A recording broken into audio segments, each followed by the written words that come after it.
शाम के अंधेरे में घर के चारों ओर गहरी चुप्पी से घिरा हुआ था। एक अजीब सी सांस बहने लगी थी, जैसे कोई अदृश्य ताकत उस घर में मौजूद है।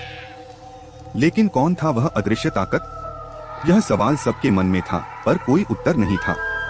रात की अंधेरी छाव में एक युवा लड़का रवि अपने दोस्तों के साथ एक पुराने गिरते हुए हॉरर हाउस को जा रहा था। सभी डरे हुए थे, पर उनका उत्साह अनदेखा नहीं किया जा सकता था। चारों दोस्तों ने बड़ी हिम्मत करके घर के अंदर दाखिल हो गए। वे अंधेरे कमरे, भयानक बंद दरवाजों और भूतिया आवाजों से घबराए हुए थे। लेकिन रवि ने अपने दोस्तों को साहस दिखाया और उनके साथ हॉरर हाउस का सफर जारी रखा। गहरी छाव में एक पुरानी कुर्सी अचानक हिलने लगी। डर की गहरी गोद में उन चारों के दिलों की धड़कनें तेज हो गईं।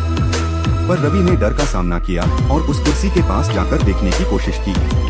धीरे धीरे कुर्सी का उस पर बैठने के आगे परत उठने लगी, जैसे कोई अदृश्य शक्ति उसे उठा रही थी। उस दृश्य को देखकर उन चारों के होश उड़ गए।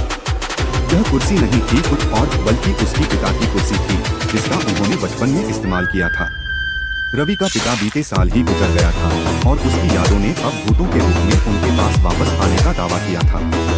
रवि के दोस्त चौंके हुए थे, पर रवि की आंखों में एक अजीब सी शांति थी। वह कुर्सी के पास बैठ गया और अपने पिता की यादों को महसूस करने लगा। उस दिन के बाद रवि ने यह सीख लिया कि भूतों से नहीं, बल्कि उनके यादों से डरना चाहिए।